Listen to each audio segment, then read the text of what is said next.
Suppose I have the site mattcutts.com. An add-on domain might be something that your web host would offer you where it's basically related. Maybe it's, all part of a package deal where you could get matt-cutts.com.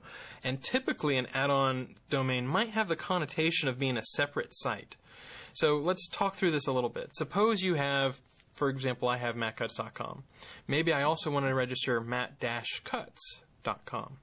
My personal advice would be, rather than developing those as separate sites, I would actually make matt-cutts.com do a redirect to mattcutts.com.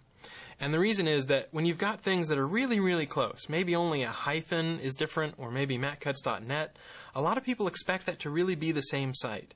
So if you're doing an add-on domain where you're registering multiple domains, my advice would be twofold. Either first, register domains that are really different. So they have different branding, different domain name. You can tell at a glance that they're really different. And then develop them as truly independent sites. All sorts of different templates and layout, functionality, that sort of thing. Or the other direction you can do is you can go ahead and buy the typos or the common aliases or the other things that you think someone might type when they're trying to type your domain name and make that do a 3-to-1 redirect to your website. So this goes a little bit towards the idea of, how many sites can I have before I start to look a little bit unusual or artificial or something like that. And certainly we've seen plenty of sites where they might have 2 or 3 different domain names. Maybe one is targeted to men's clothing, one is targeted to women's clothing, one is related to children's clothing. You could have those and have those link and have them still be separate and have them be branded a little bit differently and not have that seem too artificial.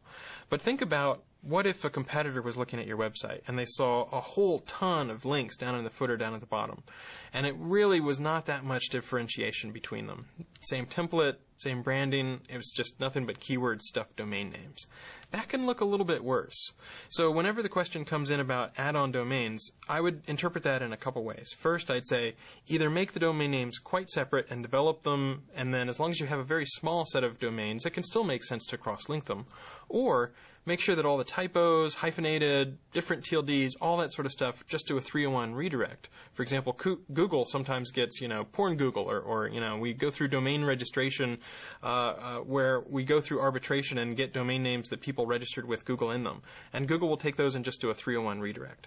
So that's kind of a very comprehensive answer to your question, in that if you want to do domain names as sort of a package deal, I would either make them a little bit separate and develop them separately, or if they're very similar, go ahead and do a 3-to-1 redirect.